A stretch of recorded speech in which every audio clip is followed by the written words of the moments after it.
자, 이번 시간에는 개원제식이라고 해서 과수원을 만들고 이런 이야기인데, 사실은 개원은 별로 재미가 없어서 제가 간단한 그 한 두 줄 정도만 짚고 넘어가겠습니다. 과수원을 만드는 게 개원인데, 다른 것이 아니고 중요한 것은 뭐냐면, 새로 과수원을 조성할 때 토양을 어떻게 해줄 것인가 그걸 말씀드리는 거예요. 아까 무슨 이 남동향이 좋다든지 이런 지형적 특징도 굉장히 중요한데, 그런 걸 모두 떠나서 가장 중요한 게 이 나무가 심겨지는 토양, 양분과 수분을 공급해주는 토양을 어떻게 만들어줄 건가가 사실은 핵심입니다. 광합성이 제일 중요하다고 얘기해놓고 나서 또 왜 토양이 제일 중요하다고 그러냐고 말씀하지 마시고 다 중요합니다. 근데 과수원을 개원할 때는 그냥 그 실수를 많이 하시는 게 뭐냐면, 과수원 새로운 땅 만들고 나서 그냥 급하니까 거기다가 구덩이 파가지고 비료나 퇴비 막 몽땅 넣고 나서 심으면 되겠다 생각을 하시고 그냥 심는 경우가 많으신데, 그러면은 수년간은 괜찮은데 이게 진행이 되면 될수록 나무 생장이 불량해요. 잘 자라지를 못합니다. 그건 기본 출발할 때 땅을 제대로 관리를 못 해줘서 그렇거든요. 우리들이 생각할 때 나무는 구덩이를 파고 거기에 심어주면 그 안에서만 자라기 때문에 거기만 해주면 되지 이렇게 생각하실 수가 있지만, 그렇지가 않죠. 나무는 자라면서 뿌리는 점점 더 밖으로 퍼져나가거든요. 그래서 퍼져나가는 구덩이 밖으로 나갔을 때에도 뿌리가 자유롭게 잘 뻗어나가고 동시에 충분한 양분들이 그 안에 있어줘야 돼요. 그래야지만 정상적으로 자라게 돼 있거든요. 초기에 자라지 못하고 나가지 못하고 안에서만 자라면 나무 생육이 굉장히 억제가 될 수밖에 없어요. 그래서 처음에 나무는 여기다 심지만 그 주변 토양들도 균일하게 좋게 만들어줘야 돼요. 과수원은. 그게 중요합니다. 산에다 심을 때는 어쩔 수가 없지만 과수원을 조성한다면 전체 토양을 균일하게 만들어주는 것이 장기적으로는 좀 더 효율적인 과수원, 좋은 과수원이 될 수 있다, 그런 이야기입니다. 그래서 과수원 새 땅을 만들 때 계획을 세우고 나서 조성을 할 경우에 그 토양에다 보통 하는 일이 객토라고 해서 외부에 있는 좋은 흙을 갖다 집어넣는 그런 일들을 많이 하든지, 아니면 토양 개량이라고 큰 의미에서는 객토도 들어가지만 있는 토양들을 좀 성질을 바꿔주는 작업을 합니다. 그 작업 중에 대표적인 것이 이 토양 안정화 작업이고, 목초라든지 녹비작물 이런 들어보셨죠? 혹시 그런 것들을 심어서 한 1, 2년 정도는 심어서 계속 갈아엎어주는 작업을 해요. 그래서 전체 과수원 토양이 균일하게 그 녹비작물이나 이런 것이 들어가서 양분, 유기질이나 이런 것들이 골고루 공급이 된 그런 토양 상태로 만들고 나서 구덩이를 파고 심는 그런 과정을 거쳐야지만 됩니다. 당연히 거기에는 이제 배수, 물이 잘 빠지도록 해주는 그런 작업들도 같이 진행이 돼야 되겠죠. 그래서 이 작업을 꼭 빼먹지 않고 하셔야 되는데, 전문적으로 농업을 하시던 분들 중에서도 이런 것들을 못 하시는 분들이 있어요. 그게 이제 저쪽 강원도나 이쪽 양구나 이쪽에서 고랭지 채소 재배하시던 분들이, 그쪽이 갑자기 이제 사과 재배가 굉장히 좀 붐이잖아요. 그 군에서도 굉장히 지원을 많이 해서 많이 심는데, 새로운 과수원을 조성하면서 그냥 땅을 깎아서 만들고 바쁘니까 얼른 한 해라도 하루라도 빨리 심어야 되겠다. 그래가지고 그냥 구덩이만 파가지고 거기다 심는 그런 실수를 하시는 분들이 상당히 있다는 얘기죠. 그러면 결국 나무 죽죠. 나중에 잘 안 자라든지 손해입니다. 훨씬 1, 2년 늦게 심더라도 과수원을 만들어 놓고 심으셔야지만 장기적으로는 훨씬 빠른, 그렇습니다. 그래서 결국 이 좋은 토양을 반드시 만들어주는 것이 광합성만큼이나 중요하다. 어차피 광합성을 아무리 잘하려고 해도 식물들에 공급되는 양분들이 정확하게 오지 않으면, 우리들이 비타민이나 사람이 이런 것들을 갖다가 많이는 안 먹더라도 일정하게 공급이 돼야 되잖아요. 그런 다양한 양분들이 일정하게 공급이 돼줘야지만 정확하게 식물들이 정상적으로 생육이 될 수 있습니다. 그럴 때 이 좋은 토양을 반드시 만드는 작업이 이루어져야지만 장기적으로 특히 과수는 한번 딱 뿌리를 내리고 나면 옮기질 않잖아요. 몇십 년 그 자리에서 생육이되기 때문에 처음에 기초 공사를 굉장히 잘 하셔야지만 된다. 그걸 꼭 명심을 하셔야 될 것 같습니다. 자, 이 좋은 토양이라는 것이 그럼 뭐냐? 도대체 지금 얘기할 때 토양 안정화라든지 토양 개량이라든지 이런 이야기를 했는데 그럼 그 좋은 토양이 뭐냐 이렇게 물어봤을 때에는 굉장히 다양한 이야기를 할 수 있지만 대표적으로 이야기할 수 있는 게 이런 걸 것 같습니다. 보수 보비력이 커야 되고 배수성, 통기성 같은 의미인데요. 이것들이 좋아야 된다. 이 아래 있는 뭐 표토는 깊어야 된다, 토양 반응이 어떠해야 된다, 병해충이 없어야 된다 이런 다양한 이야기도 하지만 기본적으로 보수 보비력, 물을 가지고 있을 수 있는 능력 또는 비료 성분을 보유할 수 있는 능력이 좋아야 되는 것. 그 다음에 배수가 잘 돼야 된다는 이런 이야기를 합니다. 들어보셨죠? 안 들어보신 건 아니죠? 끄떡이는 분이 계신 거 보니까 다 들어보신 것 같아요. 굉장히 중요하잖아요. 자, 보수 보비력은 그냥 아실 수 있죠. 양분과 수분을 공급하기 위해서는 일단 가지고 있어야 될 거 아니에요, 토양이. 가장 중요한 핵심적인 일인 양수분 공급을 위해서는 일단 가지고 있어야 되겠죠.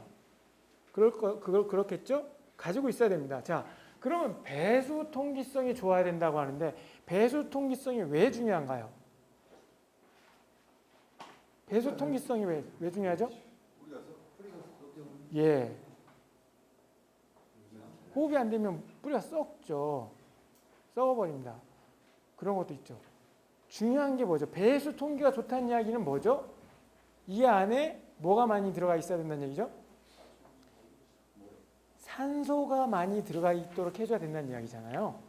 공기가 많이 있어야 된다는 얘기잖아요. 충분히 있어줘야 된다는 이야기를 하는 거죠. 그죠? 땅 속에 공기가 있어야 된다는 이야기입니다. 왜 그럴까요? 공기가 왜 필요할까요?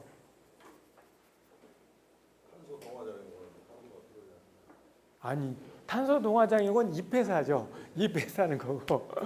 땅 속에 있는데 땅 속에 공기가 있어야 된다고 그래요. 예, 미생물 활동을 위해서도 미생물이 살기 위해서 필요하죠. 자, 그러면 뿌리는 공기가 필요 없을까요? 필요하죠. 반드시 필요하죠. 공기가 반드시 필요합니다. 공기 속에 있는 뭐가 필요하죠? 뭐가 필요한 거야? 산소입니다. 산소까지만 얘기하셨어야 되는데 이산화탄소까지 얘기하시네.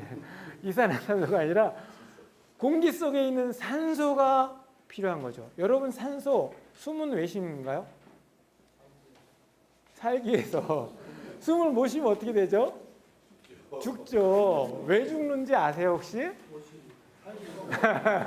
그 바로 이게 뺑뺑 도는 거죠. 산소가 없다는 이야기는 숨을 못 쉰다는 얘기는 산소가 안 들어간다는 이야기잖아요. 산소가 공급이 안 되면 죽잖아요. 사실은 여기에 산소가 없다는 이야기는 뭐냐면요. 호흡이 안 되고 산소가 없다는 얘기는 에너지가 안 만들어진다는 이야기예요. 여러분이 종이 나무를 불을 붙여서 태우잖아요. 그러면 어떻게 되죠? 열이 나고 빛이 나잖아요. 열이 나고 빛이 납니다. 이게 뭔가요? 바로 광합성을 통해서 그 종이에 저장해 놨던 에너지가 빛과 열로 나오는 거예요. 자, 식물도 광합성을 통해서 탄수화물을 만든다고 그랬잖아요. 그게 바로 에너지를 저장한다고 그랬죠. 그 안에다 에너지를 저장한 건전지와 같다고 그랬잖아요. 그 건전지에서 에너지를 뽑아 쓰기 위해서는 호흡이라는 과정을 통해서 산소를 받아들여서 태우는 과정이 필요합니다. 뿌리도 일을 하기 위해서는 에너지가 필요하겠죠. 그 에너지는 바로 산소를 이용한 호흡 과정. 이게 꼭 필요해요. 이게 없으면 아무리 많은 에너지가 있어도 쓸 수가 없어요. 쓸 수가 없어요. 아까 제가 제일 처음에 두루미 얘기했잖아요. 그죠? 토양 속에 아무리 양분이 많고 수분이 많아도 뿌리가 이 일을 못하면은 먹을 수가 없단 말이죠. 먹을 수가 없습니다. 산소가 꼭 필요하다. 뿌리가 활동할 수 있는, 일을 할 수 있는 에너지를 공급하기 위한 호흡 과정이 꼭 필요하고 그 호흡 과정, 그 산소가 필요하다는 얘기예요. 그래서 토양 속에는 반드시 공기가 있어야 되고 그 공기가 없게 되면 아까 말씀드린 대로 썩어서 죽기도 하지만 미생물도 활동도 못하지만 기본적으로는 뿌리가 일을 못합니다. 에너지가 없고 에너지가 없으면 뿌리가 일을 못하고 양분이 많아도 먹을 수가 없고 식물이 못 자라겠죠. 잘. 자, 그 대표적인 게 장마기잖아요. 장마기. 물이 꽉 찼을 때, 물이 꽉 차서 공기가 잘 안 들어갈 때 식물들이 어떻게 돼? 비실비실해요. 힘이 없어요. 약해집니다. 그게 광합성을 못해서이기도 하고요. 뿌리가 일을 못해서이기도 합니다. 두 가지예요. 더 많지만 대표적으로는 비가 계속 오면 광합성이 안 되잖아요. 에너지원이 공급이 안 되고 물이 꽉 차 있으니까 뿌리가 일을 잘 못해요. 그래서 결국은 나무가 허약해지죠. 병도 잘 걸립니다. 그래서 그런 문제다. 그래서 배수성이 굉장히 좋아야 된다. 그런 이야기입니다. 그래서 수생식물들 있잖아요. 물속에 자라는 식물 그럼 어떻게 해서 공기를 하냐. 나름대로 공기를 받아들이는 방법들이 다 있어요. 그 기관이 발달돼 있으면 밖에서 공기를 받아오는 그런 기관들이 다 발달이 돼 있어서 그 일을 하고 있습니다. 물속에 있으면서도. 어쨌든 이게 굉장히 중요하다. 좋은 토양이라는 것은 보수보비력과 배수성이라는 것이 꼭 갖춰져야지만 된다. 여기서 말하는 보수력이라든지 배수성은 물리적 특성이에요. 그 토양이 가지고 있는 물리적 성질이고 보비력, 비료를 많이 가지고 있을 수 있는 그런 잘 저장할 수 있는 능력은 우리들에게 대한 화학적 특성이라고 이야기합니다. 이 뒤에 이제 다시 그런 이야기를 다시 할 텐데요. 이 보비력이라는 것은 그 좋은 토양, 보수보비력과 배수 통기성이 좋아야 된다고 이야기하는데 토양에는 굉장히 다양한 종류가 있어요. 이런 말 들어보셨나요? 사토, 사양토, 양토, 식토 이런 얘기 들어보셨나요? 모래 성분이 얼마나 들어있느냐, 점토질이 얼마나 들어있느냐 이런 거에 따라서 이제 토양들을 상당히 다양하게 분류를 해놨고 그냥 일반적으로 이야기할 때 양토나 식양토 정도가 식물들이 자라게 적당한 토양이라고 보통 이야기를 합니다. 그래서 모래와 점질, 점토질이 적당히 섞여 있는 그런 토양들이 좋다고 이야기를 합니다.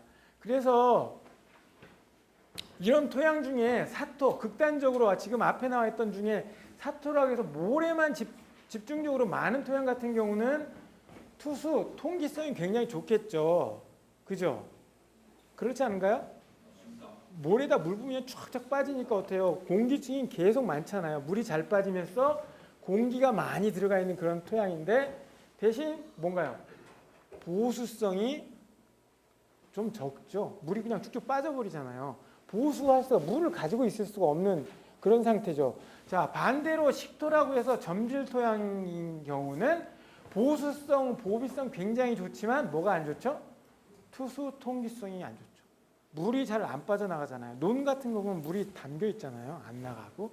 그런 토양이죠. 그래서 결국 식토나 사토는 그런 특징들이 극단적이기 때문에 일반적인 작물에는 좋지 않죠. 그래서 보통은 양토, 식양토, 사양토 하는 양토 이 중간 정도 성질을 가지고 있는 토양이 좋다고 이야기를 합니다.